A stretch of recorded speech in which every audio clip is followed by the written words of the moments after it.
It's here. This is it.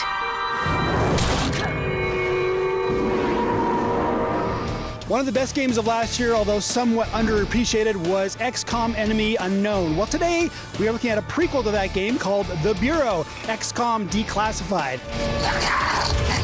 Now, this game has had a long and somewhat troubled history. It started out as a first-person shooter and morphed into what we see today, which is kind of a third-person tactical shooter type thing that explains the origins of the XCOM organization that has gone on to, of course, be featured in many other games. Although this is kind of a reboot of the whole mythology, I don't know. See, we're already having trouble explaining what this is. That's never a good sign. Is this going to devolve into another one of your outsider briefings? This is a third person with some tactical shooting elements. And the things that I like about it is like sort of the 60s atmosphere. Totally. It's like Mad Men the game, right? Yeah, there's a little bit of that. You're Agent Carter, you know, you're an smokes. He smokes. There's like game. But I don't know, you can kind of see the troubled development in this thing. It doesn't know what the hell it's doing. No, it's not a great third-person shooter. It's not particularly tactical, and it doesn't really have sort of what makes XCOM great. I think you have outlined all three problems with this game. It's just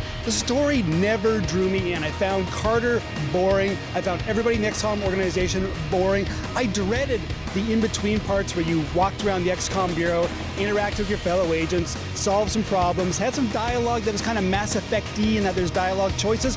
Really, they're not choices. They're basically just giving you, here's the three things you should talk about, probably in this order, then use this one to move on. What the hell were you thinking? But then you go on a mission, and basically all the missions had you going to a small town or a farm or some other unusual places to fight aliens. The aliens teleport in, and you've got to send your guys around to flank. But this just isn't that good. I found the shooting was okay. It takes a long time to get your agents up to a level where they can actually take care of themselves. Well, I would also just say that the tactical stuff is kind of wasted. I just sort of felt, okay, yeah, there's a bunch of overwhelming enemies, but I never felt really that challenge. I mean, all the elements are here of a shooter, and as you go through the game, you get alien technology that helps you out, but I didn't enjoy the managing of my team. I wasn't really invested in my team the way I was in XCOM Enemy Unknown. Sorry, soldier. I need this more than you do. This is developed by 2K Marin. It's almost like they got scared and they're like, oh, we went too far away with it as a first-person shooter. Let's bring some kind of tactics into it.